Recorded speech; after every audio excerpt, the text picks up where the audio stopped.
저는 우리 위원님들하고 똑같이 주민자치원입니다. 네, 제가 2012년 3월 4일부터 주민자치원 생활을 했으니까 지금 11년 차고요. 중간에 한 5년 10개월 정도 간사 활동을 하고 작년 말까지는 회장하고 올해부터는 그냥 일반 위원으로 활동을 하고 있습니다. 제가 불러주셔서 너무 영광이긴 한데 그런 고민이 들더라고요. 제가 그럼 화성시 여러 읍면동의 우리 위원님들과 오늘 무언가 공감을 해야 되는데 그게 무엇일까를 생각을 좀 해봤습니다. 저는 오늘 우리 위원님들과 같이 요리 레시피를 좀 같이 공감하려고 왔거든요. 우리 위원회는 초대된 공간이라고 표현하는데요.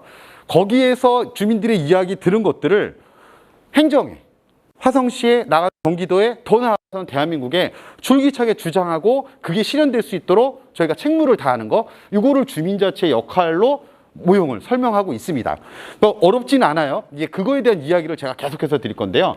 텍스트로 표현하면 이런 거죠. 빨간색으로 제가 표현했습니다. 보시면 우리가 살고 있는 지역에 여러 공동체들이 있는데요. 이런 공동체들을 여기서 의제라고 하지만 관심사 이렇게 그냥 이해해 주시면 될 것 같아요. 그런 관심사들을 중심으로 해서 내가 원하는 것들을 해결하기 위한 집단 역량을 키워가는 거. 근데 여기서 포인트는 꼭 문제 해결이 안 돼도 상관없습니다. 돈이 일단 부족한데요.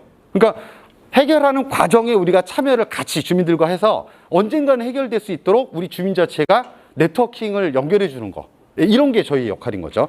앞서 표현드린 것처럼 결국은 이런 서비스를 전달하고 의사결정하는 과정을 우리 주민자치가 주도를 해서 행정에다가 줄기차게 요구하고 그거에 대한 거를 실행할 때 모니터링하는 거, 이러한 권한과 책무를 우리 주민자치는 갖고 있습니다. 자, 그래서 제가 오늘 말씀드릴 거는 이 두 키워드입니다. 오늘 다른 거는 다 잊어먹으셔도 전 좋은데요. 이 두 개만 나중에 기억해 주셨으면 좋겠어요. 결국 50명이 채 안 되는 우리 주민자치 위원님들이 권한을 위임받았나요? 혹시 누가 위촉해 주셨는지 아시죠? 우리 위원님 누가 위촉해 주셨나요? 1번 대통령, 2번 국무총리, 3번 화성시장, 4번 우리 아빠. 네, 너무 쉽죠? 네, 4번인가요? 아, 네, 3번이죠. 네, 저희는 위촉이 됐습니다. 6시간의 자질의 교육을 통해서. 실제로 얼마 전 지방선거가 끝났지만 저희는 대의민주주의입니다. 그러다 보니 우리가 선출한 분들한테는 권한을 위임했지만 여기 계신 위원님들과 저는 위임을 받지는 못했습니다. 그러다 보니 주민의 대표성을 저희가 갖고 있질 않아요. 예, 물론 조례에서는 지역의 주민들을 대표하는 조직이라고 명시를 하고 있지만 상위법에서는 우리에게 그런 권한을 위임하지 않은 거죠. 그럼에도 불구하고 저희는 다양한 아까 말씀드렸던 마을 공동체들과 우리 주민자치는 뗄래야 뗄 수 없다라는 거죠. 이런 공동체들의 활성화를 우리가 추구해주고 생성되어 있는 공동체들의 의견들, 즉 욕구, 의제라고 표현을 하죠. 그것들을 우리가 어떻게 실현할 수 있도록 돕느냐. 결국 주민자치하고 마을 공동체는 뗄래야 뗄 수 없는 불가분의. 근데 안타깝게도 50명 이하에 정해져 있는 위원님들이 제가 전국의 현장을 보다 보면 저희 마을도 마찬가지인데요. 우리가 다 권한을 갖고 있는 것처럼 생각을 하시는 경우가 많이 있더라고요. 저희가 의제를 우리 스스로 워크숍을 통해서 발굴해서 그거를 주민들한테 던져드려서 투표하라? 왜요? 저에게 그런 권한이 있나요? 아니라는 거죠. 저는 오늘 그 이야기를 드리려고 합니다. 자, 주민총회를 위해서 꼭 필요한 재료, 김치찌개를 끓이기 위해서는 김치가 무조건 들어가야 되듯이 우리가 주민의 공공성에 입각해서 총회를 하기 위해서는요, 무조건 기본에 들어가야 될 내용이 있거든요. 그 이야기를 제가 드리려고 합니다. 자, 그런데 이 두 토끼를 한번 생각해 주세요. 주민자치가 근거로 하고 있는 곳은 주민자치센터죠. 예, 행정복지센터는 행정이 운영을 하는 곳이고요. 그래서 코로나 전까지는 우리가 많은 평생학습 프로그램도 운영을 했고 지역 주민들과 어떤 이야기를 나눌 수 있는 장으로도 활용을 했죠. 근데 법적으로 보면요, 이 주민자치센터는 행안부에서 주관하고 있는 법에 따라 우리는 운영되고 있습니다. 실제로 주민자치에는 특별법에 의해서 저희가 시범 실시하고 있는 거는 아마 6시간 교육 때 들으셨을 거예요. 그런데 이쪽에 있는 토끼는요, 교육부에서 주관하고 있는 건데요. 평생학습센터, 행복학습센터라고 합니다. 그래서 저희가 지역 주민들을 위해서 다양한 문화여가 프로그램이나 평생학습 프로그램들을 운영하고 계시는데 실제로 이 교육부 쪽에서는 평생교육법이라는 걸 근거로 해서 운영을 하고 있고요. 이쪽에는 지방자치법이라는 걸 통해 해야 하는데 재작년 12월 달에 32년 만에 지방자치법이 전부 개정이 되는 상황에서 주민자치회를 규정할 수 있는 조항 8개가 통으로 삭제되고 국회를 통과했습니다. 이게 무슨 의미냐면요, 저희는 법적으로 대표성을 인정받지 못한 거예요. 네, 지자체의 조례로만 근거를 하고 있습니다. 좀 아쉬운 부분이죠. 그래서 현재 국회에서도 다시 재논의를 하려고 다양한 국회의원들이 6명 정도가 법안을 다시 일부 개정안을 발의한 상황이기도 합니다. 자, 오늘 저는 이 두 가지 주민자치 평생학습의 상생을 통한 우리 주민총회를 준비하는 과정을 말씀드리려고 합니다. 자, 요거는 많이 보셨을 거예요. 6시간 교육 때도 보셨던 화면일 건데요. 저희는 공공성에 입각한 주민총회를 운영하는 그런 주민의 대표 조직입니다. 근데 여기서 공론장은요, 아쉽게도 이 딱 단어만 보면, 아, 공론장 하면 딱 떠오르는 게 어느 거 있으시죠? 주민총회잖아요. 그쵸? 근데 주민총회만이 아닌 거예요. 더 있습니다. 공론장은. 그 이야기가 오늘 좀 내포가 돼 있습니다.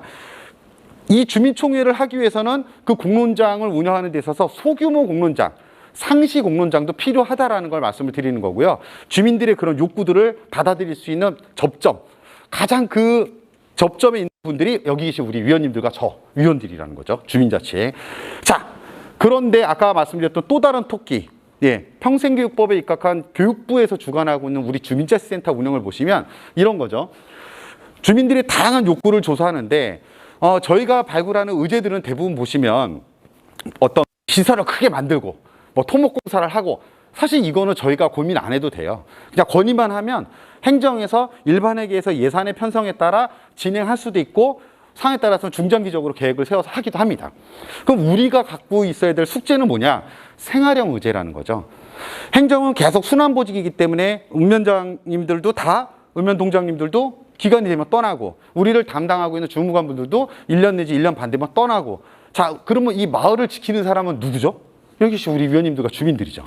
그리고 마을을 제일 잘하는 것도 우리 주민입니다. 그러면 우리 주민분들이, 우리 주민자치위원님들이 아닌 또 다른 주민분들의 이야기를 저희는 들어야겠죠. 그거를 저는 주민 욕구조사라고 표현을 합니다. 그러면 다양한 연령대, 다양한 계층의 사람들의 이야기를 들어서 마을의 의제화하는 거, 그것이 소규모 공론장이고, 그런 소규모 공론장을 통해서 나온 주민들의 욕구를 우리가 주민자치에서 수기하는 고민해서 어떤 것이 빨리 해결해야 되고 우리에게 정해진 주어진 예산 범위 내에서 더 많은 사람들에게 혜택이 갈 수 있는지를 고민하는 역할을 저희가 받았다는 거죠. 네, 그게 오늘의 레시피의 가장 기본 재료라는 것을 말씀을 드리고 싶었습니다. 자, 그럼 주민자치에는 좀 전에 말씀드린 것처럼 정리해 보면 마을 공동체를 활성화시켜주면서 그런 다양한 마을 공동체들의 욕구를 우선순위를 우리가 고민하는 거. 그래서 주민자체가 지역 주민들을 네트워킹 시키면서 마을의 주민들이 뭔가 편안하고 행복하게 살 수 있도록 행정과 소통하면서 끌고 나가는 게 저희 주민자치 역할입니다. 그럼 거기에 속해 있는 우리 위원님들의 역할을 한번 세부적으로 들어가 볼게요. 무엇보다 이건 법에 명시되어 있습니다. 바로 조례죠. 우리 위원님들이 적용되고 있는 법은 화성시 주민자치 시범실시 및 설치 운영에 관한 조례에 근거해서 주민자치도 구성이 되셨고 거기서 임원도 선출하셨고 매월 회의도 하고 계신데요. 그중에 제일 중요한 내용을 한번 볼게요. 빨간색으로 제가 표현하고 파란색으로 표현했는데요. 주민총회를 조례에서 이렇게 정의를 했습니다. 누구나 참여하여 주민자치 활동과 계획 등 자치활동을 논의하고 결정하는 주민공론장. 근데 제가 앞서서도 설명드렸죠. 이 주민공론장이 주민총회라는 거 하나만을 의미하는 게 아니라는 거죠. 여기서 얘기하는 주민총회의 정의이기도 하지만 이 공론장은 그 안에 소규모 공론장도 내포하고 있다라고 이해를 해주시면 좋을 것 같습니다. 아울러 자치계획, 우리끼리가 아니고요. 주민과 함께 마을을 바꿔야 되는데 정작 여기에서 주인이 되는 주민이 우리 주민자체에 얼마만큼 네트워킹 돼 있느냐에 대한 고민을 해보자라는 거죠. 주민총회를 해야 돼. 언제까지 해야 돼? 예산은 얼마야? 투표율은 얼마큼을 해야 돼? 아니요. 고민의 그 관점이 전 달라져야 된다고 보는 거예요. 우리 주민자체가 도와주고 싶어하는 공동체가 5군데가 있는데 그들과 같이 총회를 준비하고 그들의 욕구가 의제화되면요. 우리만 움직이지 않고 그 공동체 분들이 같이 움직이죠. 왜요? 그게 의제로 올라가서 주민들의 투표를 받아야 우리가 원하는 사업을 할 수 있잖아요. 네, 그게 우리가 할 역할이라는 거죠. 힘들게 뭐 서울 같은 경우 0.5%가 넘어야 뭐 총회 구성 투표율이 된다 하는데 아까 8탄이 14.9%라고 그러셨잖아요. 굉장히 높은 투표를 하셨는데 저희 연수구도 15개 동이 작년 평균 투표율이 14.8%입니다. 네, 굉장히 높죠. 근데 저는 그 투표율이 높아서 잘했다는 걸 말씀드리는 게 아니라 하나의 과정 중에 투표율도 무시 못할 존재이긴 하지만 그 이면에 깔려있는 공공성에 입각한 의제 발굴이 훨씬 더 중요하다는 것을 저는 말씀드리고 싶었습니다. 자, 이걸 도식화했습니다. 제가 앞부분에 말씀드렸던 마을 마을공동체라는 키워드와 주민자치라는 키워드가 뗄래야 뗄 수 없다는 관계를 저는 이렇게 많이 표현을 드립니다. 저희는 높은 곳에 있는 수직적 조직의 상위 집단이 아니거든요. 네, 그러면 위임을 받았어야죠. 선출됐어야죠. 하지만 저희는 자발적으로 봉사하겠다고 온 조직이죠. 그렇기 때문에 주민자치회는 전체 다양한 마을공동체 분들과 연결되는 이런 바퀴살을 얼마만큼 우리 주민자치가 노력해서 만드느냐. 그러면 이 수리바퀴는 백리길을 가든 자갈길을 가든 험난한 거를 막 굴러가도요, 절대 바퀴가 부러지지 않을 거예요. 네, 그만큼 이 관계를 형성하는 게 주민자치회다. 그럼 관계를 형성하기 위해서는 들어줘야죠. 그들이 원하는 게 뭔지를. 그게 제가 아까 말씀드린 소규모 공론장입니다. 그래서 그것들을 모아서 우리 스스로 자치계획을 만들어서 전체 주민한테 공개하는 게 그게 주민. 두 번째 토끼는 교육부에서 주관하고 있는 평생교육법이라는 게 역시 우리 주민자치회를 제어하고 있거든요. 실제로 화성시 조례에는 화성시 주민자치센터 설치 및 운영에 관한 조례에 의해서 아직 주민자치회로 전환하지 않으신 읍면동은 동장님이 결정하고 주민자치위원회는 심의만 하는 기능이 있을 거고요. 현재 전환한 주민자치회 쪽은 다 우리가 의결까지 해서 운영을 하고 있습니다. 근데 이 6개 기능이 있는 거는요, 전국이 다 똑같습니다. 네, 행안부에서 표준 조례를 내려줄 때 그대로 거의 지자체마다 쓰기 때문에 이건 거의 바뀔 게 없어요. 근데 이 6가지를 한번 보시면 첫 번째가 주민자치 기능이네요. 원래 주민자치센터를 운영할 때도 보시는 것처럼 지역 문제를 토론하고 마을 환경을 뭔가 개선하고 이런 것들을 우리가 주민자치 스스로 할 수 있도록 자치센터 운영에 활용해라라는 게 조례에 들어가 있습니다.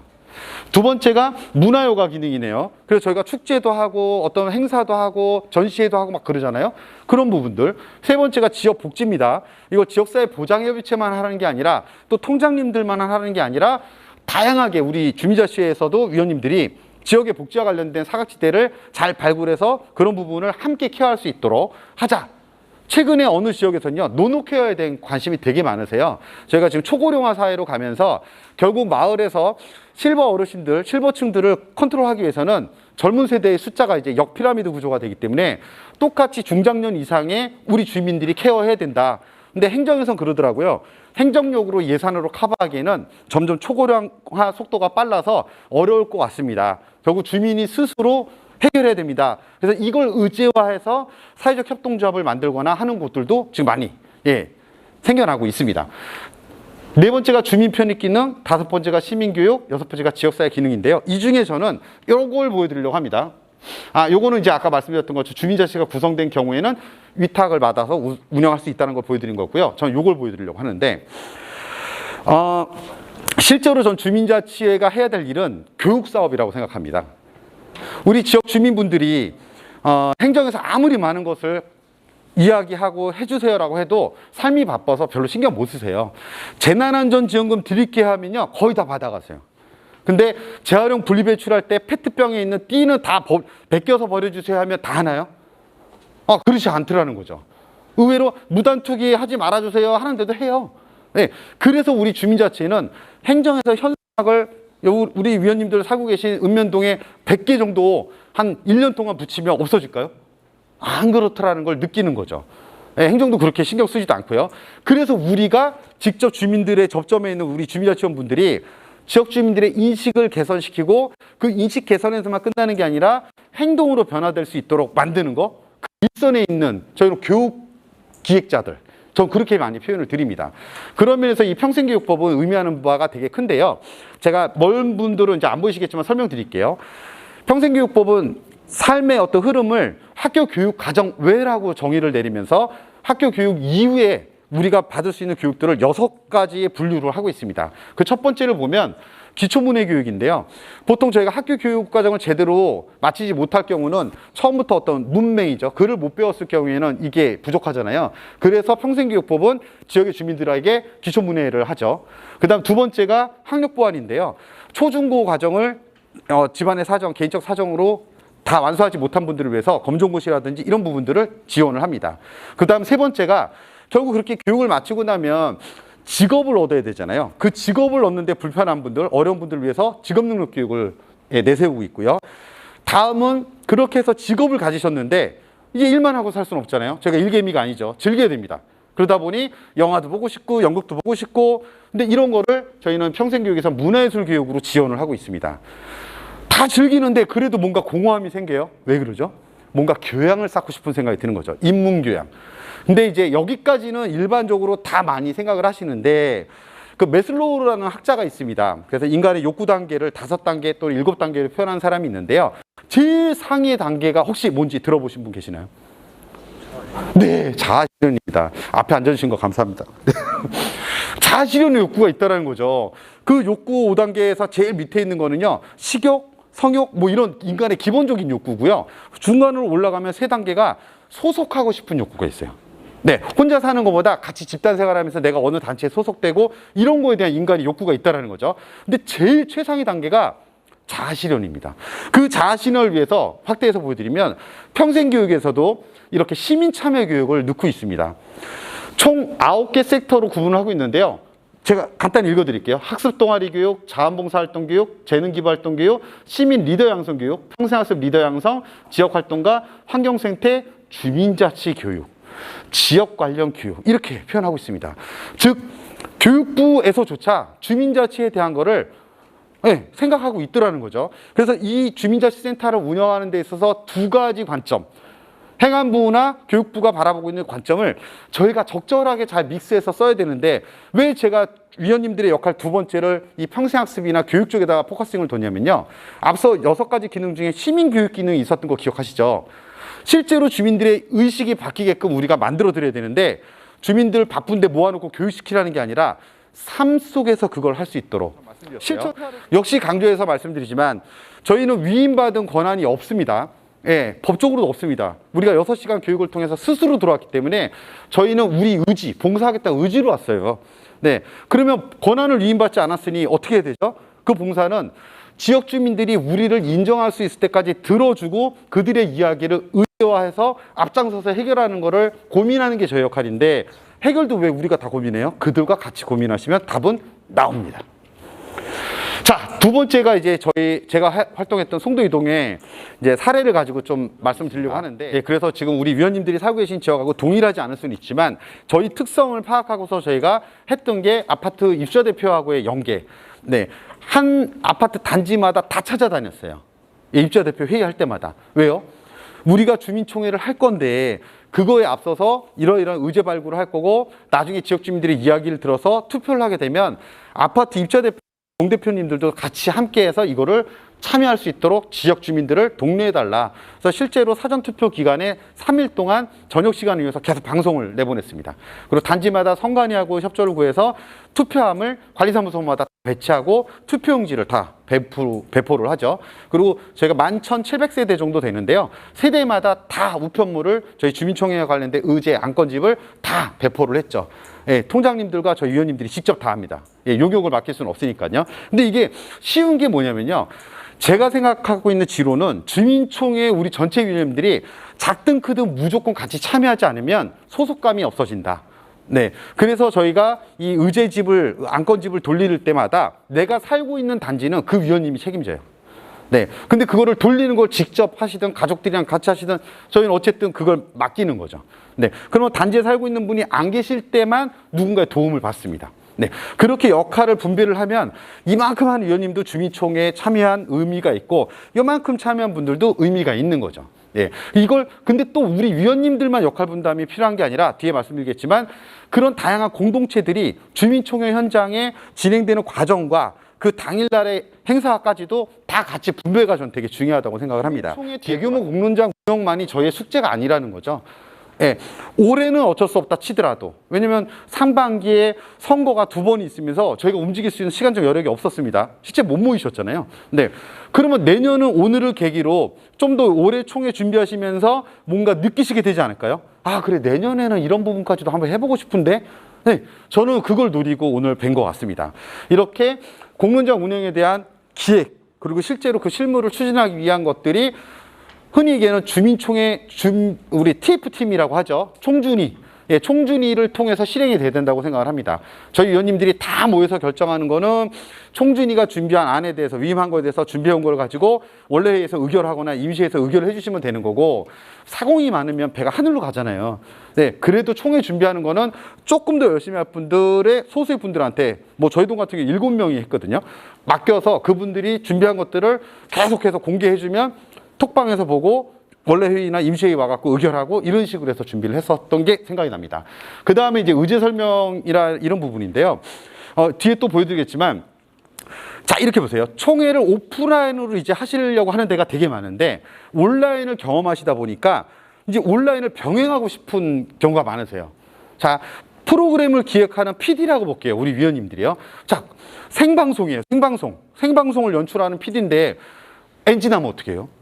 사고예요, 사고. 그러면 우리 위원님 의제 발표를 총 3개를 할 건데, 자, 분과장님 한 분, 위원님 한 분, 마을 주민 한 분에서 무대 밖에서 대기하고 있다가 유튜브로 지금 생방으로 나가고 있어요. 올라가서 하는데 갑자기 주민분이 그러면 사고잖아요. 그럼 방송에서 뭐 하죠? PD분들이 그럴 때를 대비해서 뭔가 내보낼 거 준비해 놓습니다. 그러면 저라면 다 현장에서 라이브로 안 할 것 같아요. 예, 좀 떨릴 만한 분은 엔지니어더라도 편집해서 나갈 수 있도록 영상으로 하고, 좀 현장 라이브감이 있게끔 할 분은 그분은 라이브로 하고, 믹스하면 주민총회 현장도 좀 괜찮지 않을까요? 그러니까 이런 기획, 실무에 대한 기획분도 의제 설명이나 자치계획 수립 과정에 있어서 함께 고민할 부분이라는 걸 말씀드리고 싶었습니다. 네. 자, 그러면 요와 관련돼서 저희가 이제 했던 거를 말씀드리면, 앞서 우리 위원님들은 저희 동에서도 위임을 받은 권한이 없기 때문에 적어도 의제에 대해서는 우리 스스로 이게 1등이야 2등이야 보다는 주민들한테 물어봐야 되는데, 문제는 1번, 2번, 3번 이 나열도 중요하더라고요. 네, 괜히 위에 있으면 위에 걸 찍을 것 같아서. 그래서 안건 하나하나마다 다 8개 항목으로 해갖고 평가를 했습니다. 다 점수화해서 그걸 가지고 가장 높은 점수를 받은 걸 가지고 의제화하는 식으로 저희 내부에서 했었고요. 이거 그냥 사례예요. 또 요거는 이제 아까 영상에서 청소년 주민자치를 보셨지만, 요즘 청소년들은 이런 POP 되게 잘 써요. 그래서 학부모님들이 저희가 막 수업하고 있는데 교실 찾아가서 뭐 주민자치가 어떻고 마을 민주주의 어떻고 엄청 싫어하실 거잖아요. 그래서 저희 급식 시간을 이용했습니다. 그래서 청소년 주민자치원들과 해당 학교 급식 시간을 이용해서 이 친구들이 급식하려면 막 우르르 와갖고 줄 서거든요. 줄 설 때 예, 투표 유도해갖고 진행을 했죠. 그래서 청소년 위원들이 이렇게 만든 걸 가지고 일주일 동안 급식실 앞에다가 계속 게시를 해갖고 우리 친구들도 마을에 대한 관심을 갖도록 했던 그런 사례가 있었고요. 자, 요거는 이제 하나 이제 저희 2019년에 힘들었던 걸 말씀드리면, 의제를 20개나 붙였어요. 저희가 투표를. 너무 욕심을 많이 낸 거예요. 예. 그래서 그 뒤로는 후회해서 적게 합니다. 예, 20개를 했더니 저희는 녹심껏 한 거죠. 아, 이걸 많은 주민들한테 다 알려갖고 어떤 반응을 좋아하시는지 반응을 보겠다 했는데 너무 많으니까 헷갈려 왔어요. 예. 다만 특징이 하나 있는 게요. 위쪽에 저희가 찬반 사업인데, 주민총회는 왜 주민참여 예산과 관련된 이 예산하고 관련된 것만 총회에 붙여야 되죠? 아니요. 비예산 항목도 붙일 수 있다고 생각합니다. 저희가 이제 했던 것 중에 대표적인 사례가 주민자치센터와 주민자치센터 내에 있는 작은 도서관을 365일 개방해달라. 예, 이런 게 저희 의제였어요. 저희 자치센터 옆에 있는 민간이 갖고 있는 주차하면 한 108면 정도 되는 땅을 실제로 저희가 매입해달라고 요청을 했습니다. 그걸 총회에 붙였어요. 그래서 2019년 10월에 저희가 총회를 했는데 작년 3월에 74억 들여서 매입했습니다.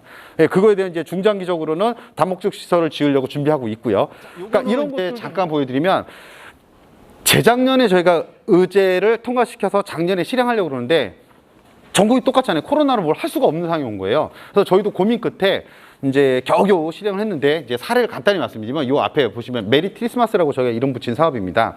요건 뭐냐면 가로수에다 옷을 입히는 거예요. 아마 요런 거 다른 지역에서 많이 보신 위원님들 계실 텐데, 보통은 이제 이쁘게 뜨개질로 해갖고 옷을 입히는데, 저희는 이제 그렇게 하진 않고요.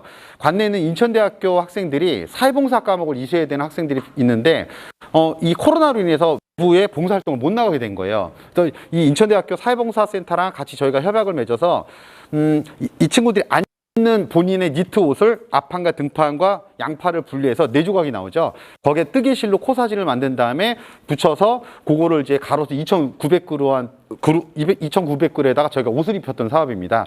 그러니까 이거는 상상하시겠지만 저희 위원님들 당시에 저희가 30명 정도였거든요. 30명 2,900그루 못 붙여요. 결국 이걸 하기 위해서는 직접 그걸 만들었던 인천대학교 학생들도 참여하고 지역의 다양한 지역 주민들 참여하고 기관 단체가 연계해서 하는 그런 식으로 사업을 운영했고요. 저희 위원님들도 함께 해주셨지만 어쨌든 저희는 오케스트라의 지휘자처럼 지휘하는 거죠. 네, 오케스트라 지휘자가 모든 악기를 다 다루나요? 절대 그렇지 않습니다. 물론 전공하는 악기가 바이올린이나 첼로나 뭐 호른을 할 수도 있겠지만 지휘자는 각 파트들이 잘 유기적으로 연주를 할 수 있도록 도와주는 사람인 거잖아요. 저는 주민자치회는 당연히 그런 역할이라고 생각을 합니다. 우리가 직접 하는 게 나쁘다가 아니라 직접 하는 게 아니라 공동체들과 일반 주민들과 같이 하는 게 훨씬 더 의미 있고 우리도 힘들지 않다라는 걸 말씀드리고 싶었습니다.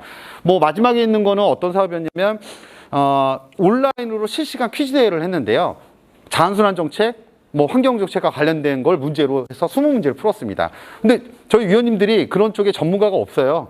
그래서 어떻게 했냐면 인천시 산하에 있는 환경 관련된 시민단체 3군데 사무처장님들을 저희가 모셔가지고 같이 논의해서 그분들이 10문제씩을 출제를 해줬습니다. 그걸 가지고 저희가 이제 20문제를 추려가지고 진행을 한 거죠. 결국은 끊임없이 주민총회라는 거는 또 의제 실행이라는 건 공동체들과 기관 단체 또는 개인들과 연계해서 하는 것이다라는 거를 저는 계속해서 우리 위원님들께 피력을 하고 싶었던 겁니다. 자, 주민 스스로 지역의 변화를 이끌어내는 환경을 조성하여 실질적 주민 자치를 실현한다는데 그 의미를 두고 있습니다. 송도이동 주민총회에선 색다른 방식이 도입됐는데요. 사전투표, 현장투표, 모바일 투표 외에도 120인 원탁 토론회와 정책 마켓이 바로 그 주인공입니다. 이 송도 이동 환경에도 도움이 되는 방법이라고 생각을 합니다. 송도 주민들께서 편하게 생각하시는 것들에 대해서 일단 찬반 의견을 좀 들어보고 거기서 필요한 제안 사항들을 좀 추려보는 토론을 가졌습니다. 여러분이 함께 참여하고 상생하는 새로운 장을 맞이했습니다. 앞으로도 주민 모두가 공유, 공존, 공감하는 과정을 통해 주민 스스로 지역의 변화를 이끌어내길 기대합니다. 실제로는 코로나 변수 때문에 323회에 저희가 반상회를 개최를 하고 1,565명의 주민이 참여하는 이제 작년 하반기에 의제 수렴 과정이었다고 보시면 될 것 같습니다. 결국 초무님들마다 각각 개인 역량의 차이로 인해서 횟수도 좀 달랐습니다. 결국 이제 이런 결과들이 이렇게 기록지로 해서 저희한테 넘겨왔고요. 그 넘겨온 걸 가지고 이제 데이터베이스에 정리를 했는데 실제로 정책으로 쓸 수 있을 만한 중복된 걸 다 걸렀더니 성인분들이 내신 것 중에 761건이 의제화할 수 있겠다라는 판단이 되는 내용들이 들어왔고요. 전체 다양한 이야기들을 정리해 봤을 때 주민들의 의견은 다양하게 저에게 공유가 됐습니다. 근데 이거를 연수구청의 부서별로 이렇게 정리를 좀 해봤어요. 아까도 말씀드렸지만 저희가 거대 토목 사업이나 뭐 시설 만드는 것만이 다 저희의 일이 아니잖아요. 결국 생활형 의제라는 관점에서 봤을 때 교육문화자치국은요, 저희가 도서관 정책과 마을자치과 평생교육과 그다음에 문화체육과 이 4개의 과가 있는 국입니다. 그쪽의 이야기들이 가장 많았다라는 걸 저희가 느낄 수가 있었습니다. 자, 이렇듯 이게 시사하는 바는 결국 아까 말씀드렸던 그 도표에도 있었죠. 공공성에 입각한 공론장 운영이라는 부분, 주민총회라는 일회성 대규모 공론장이 아닌 그 공론장을 끌고 가기 위한 우리 위원님들의 어떤 역할론이라는 건 우리가 다 하는 게 아니라 지역 주민들과 함께하는 그 과정을 우리가 기획하고 만드는 것이었다라는 걸 저희는 직접 검증해보고 느껴봤던 거고요. 과거 총회에서 저희가 하지 못했던 그때는 소규모로 했던 의견 수렴 과정을 작년 같은 경우는 지역 주민의 다 대다수는 아니지만 그래도 표본화할 수 있는 1,500명의 주민들의 이야기를 물샐 틈 없이 들었다라는 게 저희 스스로도 대견하고 공공성에 입각한 총회를 진행할 수 있는 근거를 확보했다라고 스스로 자평할 수가 있었습니다. 자, 제가 막 약속드린 시간이 거의 다 온 것 같습니다. 마지막으로 정리해드리면 그런 것 같아요. 제가 느꼈던 11년의 과정에 있어서는 주민총회는 과거엔 없었습니다. 지금 이제 새롭게 주민자치 전환되면서 총회들을 하고 있지만 총회를 왜 하느냐에 대한 걸 저희가 스스로 한 번 더 되짚어야 될 것 같습니다. 결국 다양한 마을의 공동체들을 대신하여 그들이 원하는 욕구들, 지역 주민들이 원하는 개인적 욕구들을 우리 주민자체가 어떻게 담아서 의제화할 수 있을까? 그러면 들어봐야 되는 거잖아요. 들을 수 있는 접점을 운영하는 게 우리 주민자치면 그걸 또 역시 행정에다가 직접적으로 얘기하고 요구하고 진행되고 있는 사업에 대해서 관찰하면서 모니터링하고 추가적으로 요구하는 것 역시 초대된 공간에 있는 바로 우리 주민자치 위원님들 역할이 아닐까 생각을 해봤습니다. 즉 총회는 이런 근본적인 레시피의 가장 기본 재료, 네, 김치찌개에는 김치가 들어간다는 거죠. 네, 그 다음에 기본적으로 들어가는 게 돼지고기, 소고기, 참치 캔입니다. 근데 이런 부분들을 읍면동의 상황에 맞춰서 어느 정도만 저희가 구성을 한다라면 총회 투표율이 관건은 아니라는 거죠. 결국 내실 있는 총회를 진행하기 위해서는 주민총회 이퀄 주민공론장이라는 걸로 다시 한번 우리의 관점을 바꿀 때가 되지 않았나라고 생각을 하면서 저의 긴 시간의 얘기는 마무리하고자 합니다. 또